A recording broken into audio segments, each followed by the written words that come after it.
Voltamos.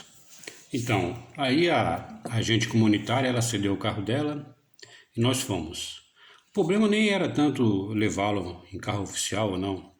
O problema é que é o seguinte, quando eu marquei as consultas, o pessoal falou, olha, a fila é muito grande aqui, então ele só pode ter duas faltas. E essas faltas têm que ser justificadas e documentadas. Só que a vozinha dele já tinha faltado uma vez, ou seja, essa seria a segunda falta. Aí prejudicaria o tratamento dele. Mas enfim, conseguimos, né, tratá-lo lá, em tempo, a tempo. Pois bem, aí as visitas domiciliares continuaram. Aí a vozinha dele falou, olha, ele continua ainda um pouco agressivo, né, o que eu faço, né? Eu falei, o que ele faz? Ah, ele fica o dia inteiro aí, né? Ele fica no portão, anda pra cá, anda pra lá, senta, murmura, aquela coisa toda. Eu falei que ele assiste televisão, ele assiste. Ele gosta de assistir uns desenhos ali. Aí teve um dia que eu fiquei mais tarde pra ver o que ele assistia. E ele assistia uns desenhinhos, aqueles desenhinhos meio que um personagem bate no outro. Tome isso, pem, pem, pem, pem, aquela coisa toda, né? Eu falei, nossa, ele deve estar associando a vozinha dele ao desenho, né? Uma coisa tipo, olha, minha avó é o personagem, então vou fazer igual. Aí eu falei pra ela, olha, toda vez que ele vier bater na senhora, a senhora fala assim pra ele assim, Anderson, nunca mais, nunca mais, nunca mais, 3 vezes. E falei isso pra ele também, Anderson, você não pode bater na sua avó é que cuida de você, que ama você muito. Então, não pode fazer isso. E repita comigo, nunca mais, nunca mais, nunca mais. Ele, nunca mais, nunca mais, nunca mais. Ele falava muito pouco, só murmurava, mas conseguiu falar, beleza. Aí passou, aí fui fazer uma outra visita, ela, seu Adenilson, chama Adenilson. Você não sabe o que aconteceu. Eu falei, o que aconteceu? Olha, ele, senhora, você acredita, eu estava aqui embaixo, mexendo nas panelas aqui no armário, agachada. Quando eu vi o Anderson, ele estava com uma marreta, ele ia me dar uma marretada na cabeça. Aí eu lembrei daquilo que o senhor falou. Falei, Anderson, nunca mais, nunca mais, nunca mais, 3 vezes. Aí ele disse que ele parou com a marreta no ar e falou, nunca mais, nunca mais, nunca mais. E virou as costas. E toda vez que ele ia agredi-la, ela falava isso e dava certo. Eu falei, pelo menos as palavras de condicionamento aí deu certo, né? De repetição. Enfim, foi uma técnica aí que eu inventei naquele momento lá, não sabia se ia dar certo, mas ainda bem que deu certo. Tá. Só que a vozinha dele me veio com uma demanda maior. Ela falou, olha, eu não tenho condição de criar eles, não tem como o senhor arrumar um lugar para mim interná-lo? Eu falei, puxa, internar ele. E realmente ela tinha 70 anos, catadora de papelão ali para sustentar ele já tinha 28. O pai não dava atenção, Era uma demanda complexa, assim, né? Trabalhosa. Eu falei, vou ver o que eu faço, né? E saí. E fui para casa naquele dia muito pensativo, né? O que eu faria? Aí essas coisas da vida eu lembrei de um fato da minha vida, isso quando eu estava na primeira série, em 76, lá no Jaçanã. E na sala de aula aparecia um pessoal panfletando, né, coisas, né? Isso era comum na época, vendendo coisas, panfletando algumas coisas. E era o pessoal da Casa de Davi. Então eles traziam um folhetim informativo, tipo, ajude a Casa de Davi e tal.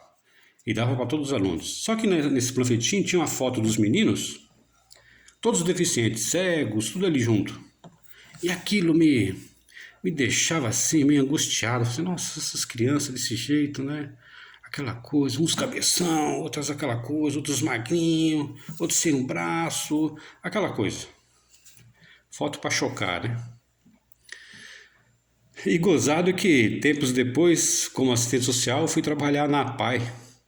E foi um dos melhores lugares que eu trabalhei na minha vida, foi a APAE. E aprendi muito. Eu amei trabalhar na APAE e hoje eu sou um apaiano de coração. E eu lembrei de outra coisa, que eu tinha assistido um filme chamado O Filme dos Espíritos, com aquele ator que fez o Chico Xavier no cinema, o Nelson Xavier. E nesse filme ele era um diretor da psiquiatria do hospital do André Luiz, das casas André Luiz. E mostrava aquele pátio, aquele pessoal todo cuidando das pessoas, né? Eu falei, caramba, e tem um André Luiz lá em Guarulhos, onde eu nasci. Eu falei, vou lá. Aí bati lá no André Luiz. Um lugar enorme, eu não conhecia, assim. Aquela portaria e tal. Eu falei, ó, gostaria de falar com a assistente social daqui e tal. Diga que é outra assistente social, aí beleza e tal. Aí veio a moça. Por um acaso, da coincidência, essa moça tinha estudado comigo na graduação. Aí eu falei assim, opa, tô no caminho certo, né? Ela falou, pô, você por aqui? Eu falei, pois é, eu vim aqui visitar e trocar uma ideia aí e tal. Aí beleza.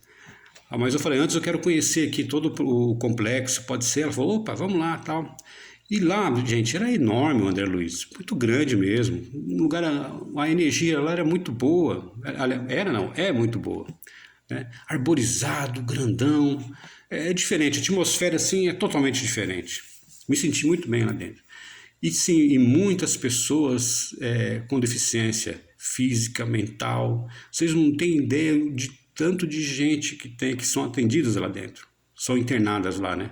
Eu fui em todas as alas, fiquei acho que o dia inteiro lá, e em todas as alas. Cada ala assim tinha 30, 40 pessoas acamadas, sem poder se movimentar, com deficiência, mas um caso mais cabreroso que o outro, né? Então, tanto é que a pessoa que vai visitar assim, acho que dependendo determinadas áreas, elas nem podem entrar, para não ficarem impressionadas. E eu entrei na ala dos autistas, e aí eu fiquei impressionado, porque eles usavam capacete, uns capacetes que nem aquelas proteção de pessoal que treina boxe, de couro assim, almofadado. Eu falei, mas por que ele... E luvas, uns braceletes também. Eu falei, por que eles andam assim aqui, né? Ela falou, porque eles batem a cabeça na parede. Aí eu lembrei daquilo, né? Eles ficarem batendo cabeça em parede, aquela coisa de que eles se machucar. É terrível, né? Enfim, aí falei do caso do Anderson para ela falou, ó, aqui a filha é muito grande, o processo é complicado, mas eu vou pedir para você fazer um relatório completo do caso dele e trazer uma documentação assim, assim, assado, né, e a gente vê o que vai fazer.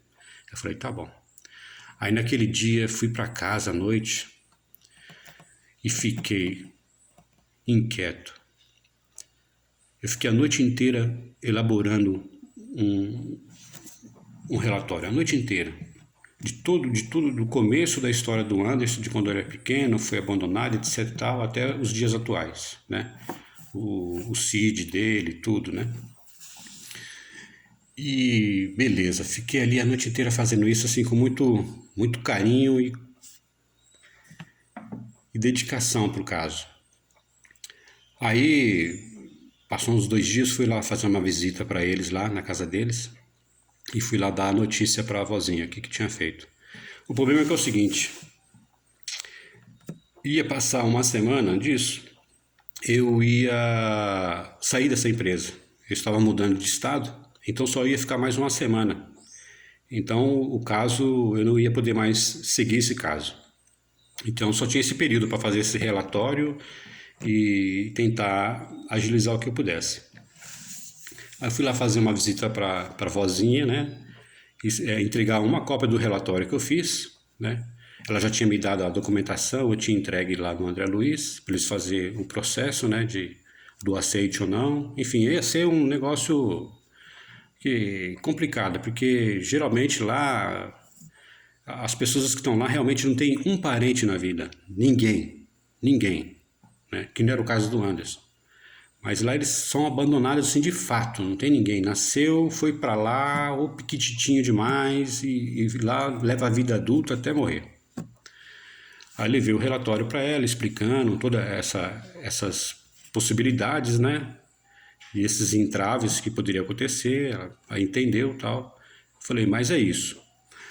Isso já era umas 5 horas da tarde, mais ou menos. Aí lá, o Anderson precisa tomar banho, já faz uns 2 dias que ele não toma banho. Eu falei, Anderson, vamos lá tomar banho lá, vamos lá, eu te levo lá. E a casa dele tinha um corredorzinho. E ele assim, mal-humorado, aquela coisa. Ele muito pouco falava, e muito pouco olhava nos meus olhos. Só me abraçava, ele me abraçava. Eu, dá um abraço aqui, você me abraçava. E ele falava, Bob Goya. Achava gozado isso dele. Aí levei ele até a porta do banheiro. E era um corredorzinho. Quando eu levei ele nesse corredorzinho, ele parou no meio do corredor. Aí que vem os segundos de lucidez do autista Anderson. Aquele dia eu fiquei arrepiado, eu falei assim, como isso? Como assim? Qual foi? Né? Ele parou no meio do corredor, vamos lá tomar banho. Ele parou no meio do corredor. Aí ele ficou com uma postura mais ereta, porque ele andava todo meio tortão. Ele ficou com uma postura mais ereta. Ele voltou, se virou para trás, olhando para mim, olhou nos meus olhos assim. Ele falou assim para mim, com voz altiva, assim, você sabe muito bem quem eu sou. Daqui por diante eu sigo sozinho. Aí eu fiquei assim, olhando para ele assim. Então tá. Aí ele voltou àquela postura dele, entrou pro banheiro e foi tomar banho. Eu falei, Anderson, eu vim só despedir de você, viu? Mas ele nem olhou para mim. Eu falei, é uma figura, né?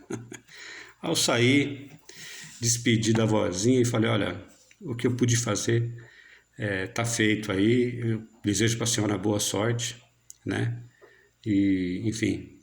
Aí saí dali pensativo nesse caso, porque toda aquela questão do livro lá do Memórias de um Suicida, né? Alguns espíritos que vêm por livre e espontânea porrada, né? Outros que vêm nessa condição também, né? Vem nessa condição para se esconder dos seus algozes, etc e tal, né? E tudo se encaixava ali. E ele chegar e falar aquilo para mim, você me conhece muito bem, né? Daqui para diante eu sigo sozinho. Bom, essa é a história que eu tinha para contar dos segundos de lucidez do Anderson. E agradeço a todos que estão aí se inscrevendo no canal, dando like, deixe os seus comentários, né? E na próxima será o caso do O Espírito do Japonês que morava em meu quarto.